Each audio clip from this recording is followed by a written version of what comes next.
আসসালামু আলাইকুম ভিউয়ার্স, সবাই কেমন আছেন? আশা করছি সবাই ভালো আছেন। যিনি বা যেখান থেকে আমার ভিডিওটি দেখছেন সবাইকে অসংখ্য ধন্যবাদ আমার ভিডিওটি দেখার জন্য। তো ভিউয়ার্স, আমি এখানে একটি ভাজি রান্না করতেছি। এটা কিসের ভাজি আপনারাই সবাই কমেন্টে জানাবেন। আর আমি এই ভাজিটির সঙ্গে বড় মাছের ডিম এড করেছি। বড় মাছের ডিম সাধারণত বাসায় অনেকেই খেতে চায় না, তাই মাছের ডিমটা যেন নষ্ট না হয় এই জন্য আমি এইভাবে সবজির মধ্যে ডিমটা দিয়ে দিয়েছি। এভাবে সবজিটাও খেতে অনেক ভালো লাগে।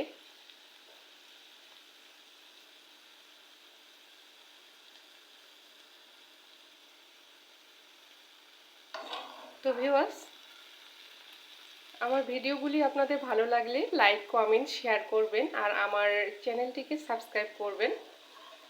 আপনারা আমাদের পাশে থাকলে এরকম নতুন নতুন ভিডিও আপনাদের আরও উপহার দিতে পারবো। ধন্যবাদ সবাইকে।